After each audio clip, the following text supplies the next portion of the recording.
Today we will discuss about operating system basics.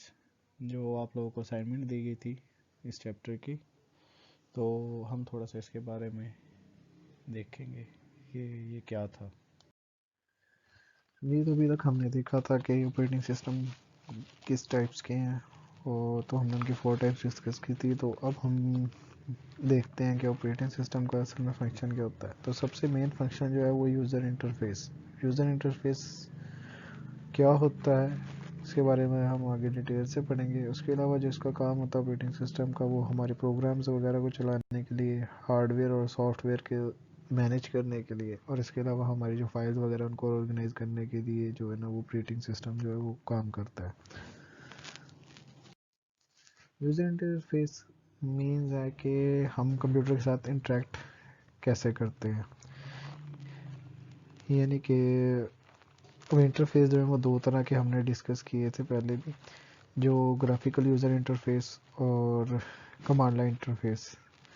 इन दोनों के लिए हमें डिफरेंट किस्म की चीज़ें चाहिए होती है। जैसे कि अगर हमें कमांड लाइन चलाना है तो उसमें हमारे पास कीबोर्ड होना चाहिए जिसके ज़रिए हम कमांड लिखेंगे। और इसके अलावा अगर ग्राफिकल यूज़र इंटरफेस हम यूज़ करें तो उसमें हमारे पास माउस होना चाहिए जिसके ज़रिए फिर हम कर्सर को मूव करके हम जो है कोई भी आइकन जो ग्राफिक्स होंगी उस पर हम क्लिक करके हम वो चीज़ ओपन कर सकते हैं।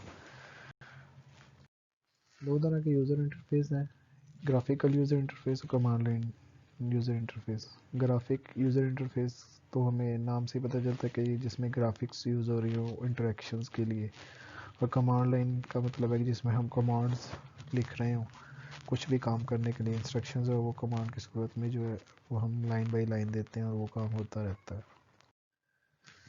ग्राफिकल यूज़र इंटरफेस की जो एग्जांपल्स हैं वो जो आजकल हम विंडोज़ यूज़ करते हैं, विंडोज़ ऑपरेटिंग सिस्टम्स, और इसके अलावा मैकिन्टॉश में भी ऑपरेटिंग सिस्टम है ग्राफिकल हो गया। इसके अलावा जीनोम है और केडी है। अब इनमें होता क्या है कि इसमें ये होता है कि हमारे सामने फोल्डर्स और आइकन्स, शॉर्टकट्स वगैरह जिन्हें कहते हैं, वो हमारे सामने होते हैं। हम जो चीज़ हमने ओपन करनी होती है कर्सर उसके ऊपर लेके जाते हैं, उस पर डबल क्लिक करते हैं और वो ओपन हो जाती है। तो इसमें इसको कंट्रोल कैसे होता है, माउस के ज़रिए हम ऑब्जेक्ट्स को कंट्रोल कर सकते हैं कि किसी को ओपन करना है, किसी को क्लोज, या जो भी एक्शन परफॉर्म करना हो उसके साथ हम मेन्यू ओपन होती है, उसमें डिफरेंट एक्शंस होते हैं।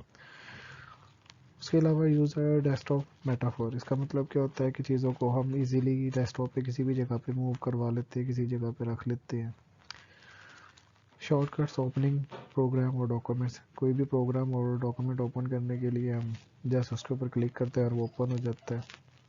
इसके अलावा टास्क स्विचिंग इसमें ये होता है कि हमने कोई एक टास्क कर रहे हैं उसको हम मिनिमाइज़ भी कर देते हैं, उसके अलावा दूसरे टास्क पे चले जाते हैं। यानी कि डिफरेंट टास्क हम जो है ना वो परफॉर्म कर सकते हैं एक ही टाइम पे। उसके अलावा dialog box allow direct input. इसका मतलब ये होता है कि आपको अक्सर मैसेज आ रहा होता है कि आप सेव कर रहे हैं, या फिर आपने कोई चीज़ डिलीट करनी है, या आप किसी नेक्स्ट न्यू विंडो ओपन करना चाहते हैं तो आपसे पूछता है कि आपने पुराना काम सेव करना है कि नहीं करना। तो इस तरह की सारी जो भी हमें जो एक बॉक्स आ जाता है जब भी हम कोई चीज़ चेंजिंग करते हैं तो इसको हम डायलॉग बॉक्स कहते हैं, जिससे हम डायरेक्ट येस और नो में जो है ना वो इन्फॉर्मेशन जो है ना इंट्रैक्शन कर सकते हैं।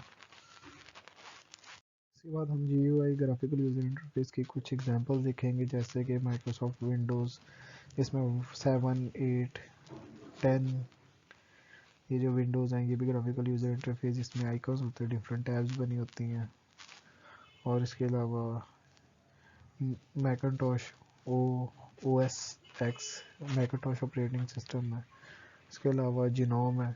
ये सारे वो ऑपरेटिंग सिस्टम है जिसके अंदर हम ग्राफिक्स बने होते हैं और जस्ट हम क्लिक करते हैं और वो चीज़ें जो है वो यूज़ कर लेते हैं। अगर हम विंडोज 7 का ग्राफिकल यूज़र इंटरफेस देखें तो इसमें देखेंगे आप सबसे जो लेफ़्ट बॉटम कॉर्नर पे जो बटन होता है वो स्टार्ट का बटन होता है। स्टार्ट पे क्लिक करने से हमें डिफरेंट जो चीज़ें हैं हमारे पास जो है ना हमारे कंप्यूटर में इंस्टॉल्स होते हैं वो हमें नज़र आना शुरू हो जाते हैं। इसके अलावा हम यहाँ से फोल्डर्स भी ओपन कर सकते हैं अपने, और कंट्रोल पैनल्स वगैरह जो भी चीज़ जितनी भी सेटिंग्स वगैरह वो यहाँ से ओपन हो जाती हैं। इसके साथ ही जिसमें जो आपको छोटे स्मॉल आइकॉन नज़र आ रहते हैं, इसको हम क्विक लॉन्च बार, यानी इसके ऊपर सिर्फ सिंगल क्लिक से आप चीज़ जो है वो ओपन हो जाती है, डबल क्लिक नहीं करना पड़ता। और जो पूरी जो नीचे डार्क ब्लू जो बार होती है इसे हम टास्क बार कहते हैं।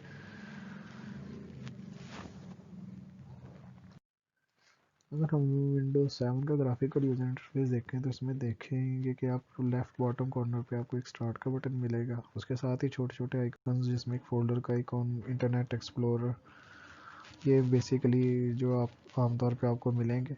तो ये क्विक लॉन्च बार इसे कहते हैं, यानी कि इसके ऊपर सिंगल क्लिक से वो चीज़ ओपन हो जाती है। और ये पूरी जो नीचे डार्क ब्लू कलर की जो पूरी बार होती है इसे हम टास्क बार कहते हैं।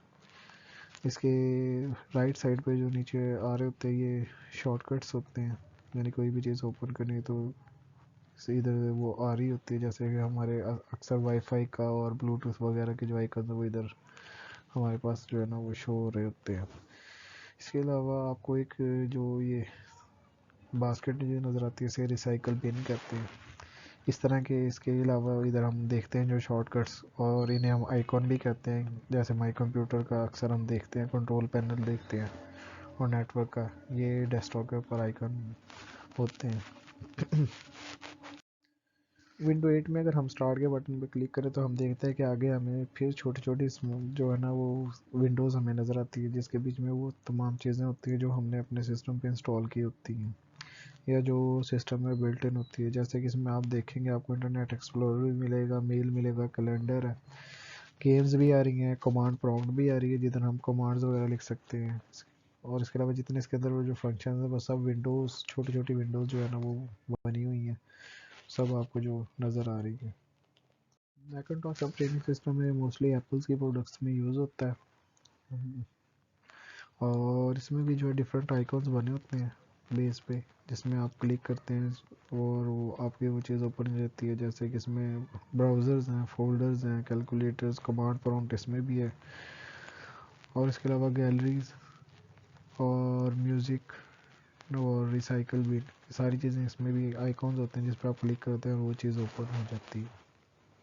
इसके बाद आ जाता है genome, graphical user interface provide करता है। इसमें भी डिफरेंट आइकॉन्स बने होते हैं, और सबसे बड़ी बात ये है कि जो जिनोम है ये फ्रीली अवेलेबल होता है, आप इसको डाउनलोड करके अपने सिस्टम में इंस्टॉल कर सकते हैं। और ये भी यूनिक्स लाइक होता है, यानी कि इसमें भी जो बैकएंड पे जैसे कमांड लाइन होता है सॉफ्ट ऑपरेटिंग सिस्टम, उसी की बेस पे ये बना हुआ है, लेकिन इसके अंदर ग्राफिक्स होते हैं जिस पे आप क्लिक करेंगे और जिस भी आइकॉन पे या शॉर्टकट पे वो चीज़ आपके सामने जो वो ओपन हो जाती है और प्ले हो जाती है।